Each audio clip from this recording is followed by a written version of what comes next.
We've got a lot of news topics today, but let's start with this. If you bought a new 50 series GPU because you were one of the few people who managed to get one at MSRP, or maybe you paid crazy prices to scalpers, who knows? But if you got your brand new 50 series card and wanted to load up one of your old favorite titles, crank everything to max settings, and noticed performance was awful, then you might not be crazy. This is expected behavior in games that rely on PhysX using the older 32-bit CUDA. Now, this is official expected behavior from NVIDIA, not a bug.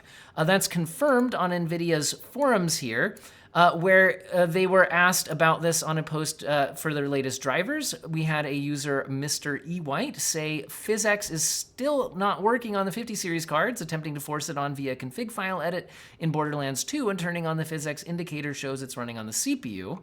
And NVIDIA staff replies with, "This is expected behavior as 32-bit CUDA applications are deprecated on GeForce RTX 50 series GPUs." Now, does running on the CPU instead of the GPU really matter? Yes, absolutely. I didn't have time to test out for this news video, but check this out. I found this when searching for the topic. This is from CompuSemble. And this is showing Batman Arkham games running with PhysX off versus CPU PhysX on a Ryzen 7 7700X CPU, which is a pretty good CPU, versus running it on the GPU with the RTX 4090. All of these systems are using the 4090. It's just whether we're using it for the GPU for PhysX or the CPU for PhysX. Notice this kind of fog we have here is enabled when we turn PhysX on. Great. But if you're running it on the CPU, notice that even a modern high-end CPU struggles with this effect, whereas the 4090 is running it at like 200 FPS. So this actually is majorly crippling to performance in these certain older games. Now, obviously, you can just turn PhysX off, but you also then lose access to the higher end graphical features. So it is a bit frustrating and disappointing for people wanting to play some of their old favorites, like the Batman Arkham games. These are still, I think, popular games people do occasionally want to revisit. And unfortunately, you would have to turn down graphics settings that used to be available and run just fine on previous NVIDIA hardware. By the way, if you're curious which games are affected, I did find this at the Reset Era forums, where they are compiling a table not only of which games are affected, because it's not every PhysX game. We need to be clear on that. It is PhysX titles using the older 32-bit version of CUDA. And then this also tracks what the PhysX effects are in the game, and then if they've been able to find evidence, the performance impact of running the PhysX on the CPU instead of the GPU. But as we've seen here, it certainly can be absolutely crippling even on a modern high-end CPU. Now, which games here, I'm not gonna read them off, but maybe we'll scroll through and all my sources will be linked in the video description. When you look at the release dates for these games, you can see that these are definitely older titles. So there is that, but again, some of them are popular titles, like the Batman Arkham series that we just saw here. There's some other ones in here as well that some people may want to return to. For example, I think Borderlands 2 would be one of them. There it is, that came out in 2012. Anyway, so it's just a bit unfortunate. Looks like we're losing some in Metro Last Light. So there is all of that. Assassin's Creed 4 Black Flag would lose its particle effects via apex particles, particle shadows, volumetric smoke, turbulence, etc. Now, the newest game on this list came out in 2013. So there is an argument for these are over a decade old. It's not that big of a deal. You can still run the game and just turn off the effects. But still, it's a little bit annoying to lose out on some features for older titles that you might want to go back and play. Now, if you are looking to buy a 50 series GPU, your next shot at snagging one with the initial supply is going to be the 5070 Ti. Now, this is coming out on February 20th. Now, is the supply expected to be any better than what we saw for the 5090 and the 5080? You can't get an official word on this, but the behind the scenes rumors, whispers, rumor mill, all that sort of stuff certainly points to it not being better supply than what we saw for the 5080, 5090 launches, which was not very good. So what is the evidence for that? Here's this videocards.com article with, again, the headline just saying not expected to be better than 5090, 5080, but what is their evidence? One piece of evidence is coming from Channelgate, with the direct quote saying the first batch of supply and price positioning of RTX 5070 Ti series new products after the release on February 20th of this month. It is estimated that it can be officially sold on the 21st. In fact, the current supply of this model has arrived last week. Some high traffic IPs and official flagship stores such as JD are already promoting it, and there are 1 to 2 pieces of supply for exposure. It is estimated that starting from these 2 days, various brand manufacturers will gradually start shipping to the general agents in various regions and prepare for sale. There's another tweet here saying, today I leak my chat with alternate Germany on Instagram, which basically boils down to availability of the RTX 5070 Ti on the same level as 5080, 5090. So anyway, there's some evidence that supply is not going to be amazing. Now, if you can grab one for anything like its MSRP, what is the expected performance? NVIDIA has released bar graphs claiming about 20% faster than the 4070 Ti, which then if you extrapolate the performance advantage of a 4070 Ti Super versus a 4070 Ti and then go from there, that would lead to expecting about a 10 or 11% performance uplift compared to the 4070 Ti Super. That being said, videocards.com has leaked some 3D Mark tests that they say were given to them by a reviewer. I don't do synthetic benchmarks, so honestly, I don't care much about synthetic benchmarks. I care about gaming tests, but it can be a way to compare GPUs relatively. And they have all of these 3D Mark tests. They're claiming it came from a reviewer that were running all these cards on the same system. They're comparing it against the 4070 Ti Super and the 5080, where it looks like it is falling roughly in the middle. Not just in between, but fairly close to the midpoint between them, although depending on the exact test, it kind of varies.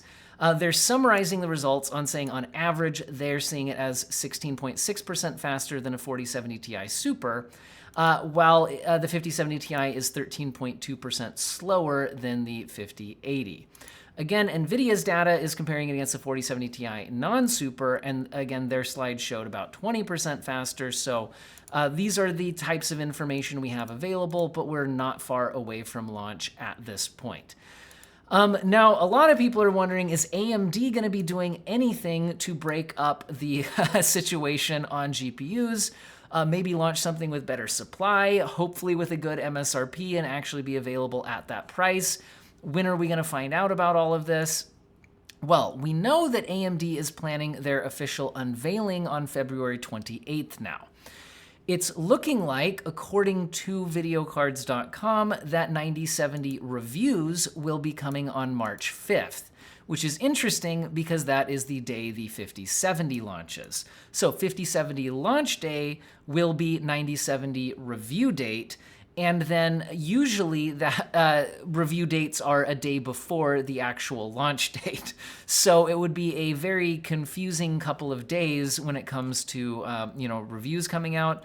Would some review outlets like delay their 5070 review to fit in the 9070? Like that kind of doesn't make sense because then you don't get yours out before launch. I mean, it's kind of confusing. Since I just do a series of head-to-head comparisons, I can just compare, the 5070 against the 4070, or maybe the 4090, because that's what it's claimed to be fast as.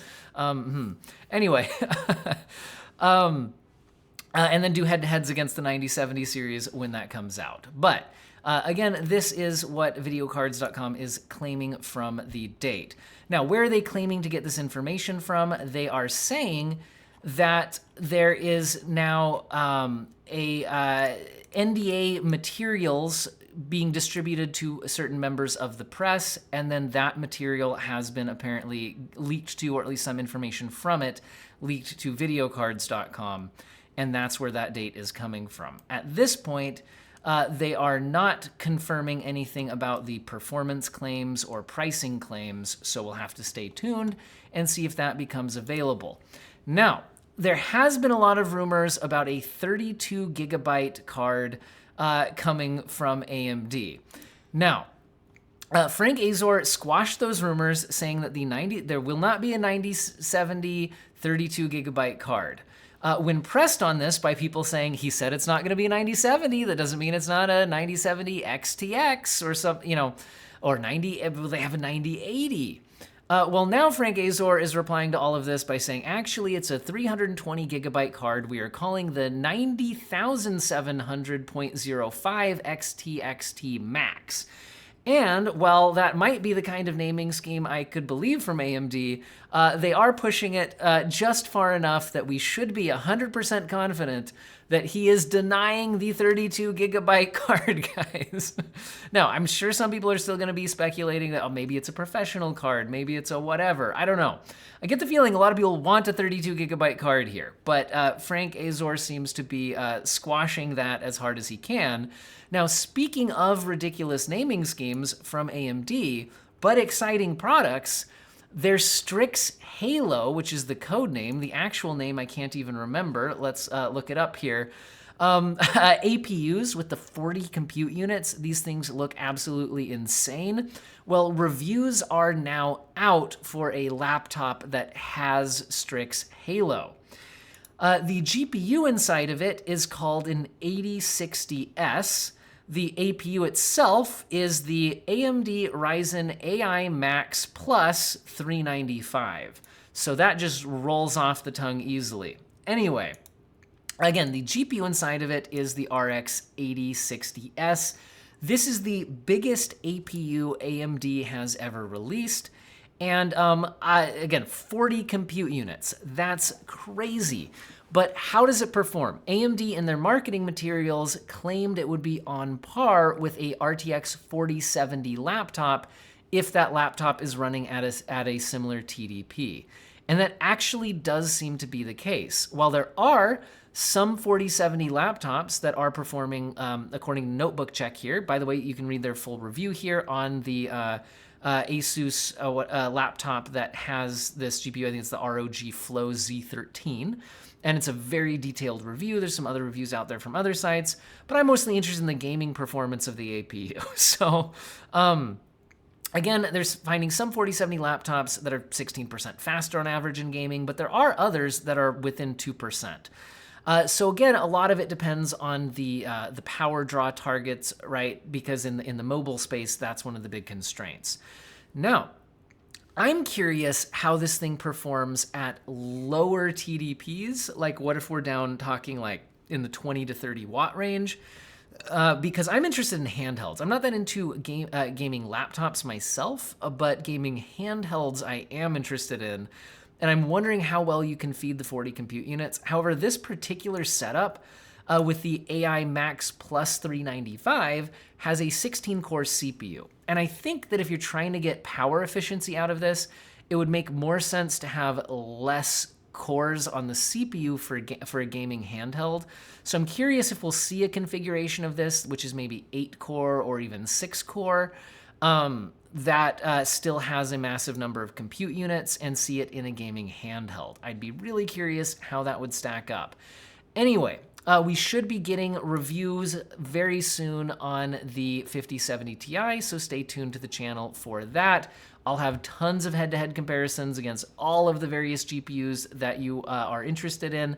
My community page poll has requested the 4070 Ti Super versus 5070 Ti to be my initial coverage, so we'll be doing that first. But then all of the other comparisons you could possibly want will be incoming, including the AMD GPUs like the 9070, 9070 XT, but again, we have to wait until review embargo lifts on those. I hope all of you have an excellent day.